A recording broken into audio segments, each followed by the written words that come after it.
অনেক বছর আগে একটা কবিরাজ রাজা ছিল। अच्छा। সেই রাজার একটা স্পেশাল পাওয়ার ছিল, সেটা হইতাছে সে যে কোনো পাখিরে বসে আনতে পারতো। টেকনোলজি। এখন রাজা একদিন রানী রেনে হয়ে রয়েছে, বুঝছেন? এখন রানী কোলের ভিতর থেকে ফাত কইরা কয়ে উঠছে, কয় রাজা আমার তো একটা অদ্ভুত শখ জাগছে। রাজা কয় কি শখ? কয় আমার এলো তুমি পাখির পালক দিয়া দিয়া বিছনা বানাই দিবে, এই বিছনা আমি ঘুমাসুম। আরে এই কথা হয় না, রাজা তো ঠাস করে রানীর একটা চাপট মারছে। মায়ের হের কথা, এই কাম হয় নাকি কোনোদিন? এখন রানীও তো মনে করেন নাসর বান্দা। রানী কইতাছে, কয় এই একটা কামে তো একটু ভালো মতো পারো, ঠিক আছে, পাখি বস করা, আর কোনো কামই তো তুমি ঠিক মতো কইরা পারো না। समझ रहे हो? समझ रहे हो आप? ঠিক আছে, এই কথা হই না তো রাজায় মনে করেন রাগ রাগ হয়ে গেছে গা। রাগ হওয়ার পরে রাজায় সব পাখিরে ডাক দিছে।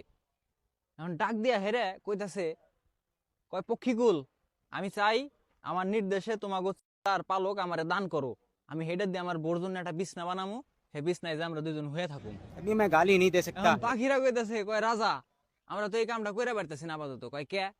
কয় আমাকে পক্ষীরাজ গেছে হলো একটা সুমারিতে, সে যখন আসবো তারপরে আমরা আপনার সাথে আবার দেখা করবো। ये क्या बक रहे हो मादरचोद? কয় তোমাকে পক্ষীরাজ তাড়াতাড়ি তলব লাগাও। দিছে তলব, বুঝছেন, পক্ষীরাজ আর নগদ আহে না। পক্ষীরাজ কয়দিন পরে আইছে। अच्छा। আহার পর রাজা কইছে, বেয়াদব, তোমার কত বড় সাহস, আমি তোমারে তলব দিলাম, তুমি তাড়াতাড়ি আসো নাই, তুমি কনে গেছিলা, কি করবার গেছিলা?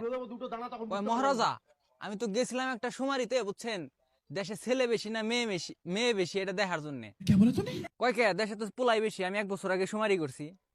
কয় না রাজা মশাই, দেশে মেয়ে বেশি। কয় কিভাবে মেয়ে বেশি?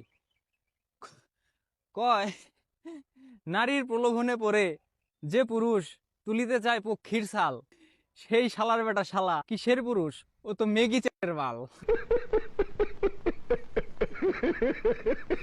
এই কথা হই না তো মনে করেন রাজায় রেগে গেছে। রাজা তো বুঝছে যে রাজারে মিন করে এটা কইলো।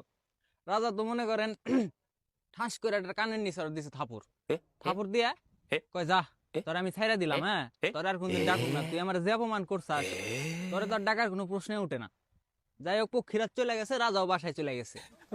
রাজায় বাসায় যে রানীর কাছে কইতাছে, কয় রানী আমি তো এই পালক জোগাড় করে পারি নাই, তোমার বিছনাটাও আমি কইরা দিয়া পারলাম না। রানী তো মনে করেন ব্যাগ বুক গুছায় আলাইছে, বাপের বাড়ি যাইবো গা। হ্যাঁ, রাজা তো বিপদে পড়ে গেছে, কয় এখন আমি কি করি? আবার মনে করেন সেই পক্ষীকুলের কাছে গেছে, যাই হেরে তলব দিছে। তলব দেওয়ার পরে পক্ষীকুল কইতাছে, কয় আমাকে পক্ষীরাজ আবার আর একটা সুমারিতে গেছে। एक बार हाँ। धोखा खा चुका हूँ, কয় কবে আসবো? আসবো কিছুদিন পরে। दोबारा नहीं खाऊंगा। এখন কিছুদিন পরে সেই পক্ষীরাজ আবার আইছে। আহার পরে কইতেছে, এই তুই আবার কিসের সুমারিতে গেছিলি রে, এতদিন লাগলো তোর? পক্ষীরাজ কইতেছে, কয় মহারাজ ভুল ত্রুটি মার্জনীয়, আমি জানি আপনার স্ত্রী আপনার কাছে অতি প্রিয়, ফের গিয়েছিলাম এক সুমারিতে, দেশে মুখ বেশি না পক্ষী বেশি উহাই দেখিতে। আর রাজা তো মনে করেন রাইগে গেছে, হাই বেটা, মুখ আর পক্ষী মানুষের দুইটা নাকি?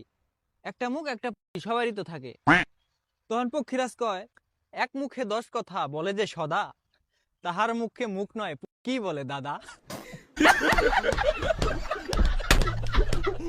এখন ভাই আপনার এরকম দুই কেলা কোনো বন্ধুরে মেনশন দিয়ে দেন।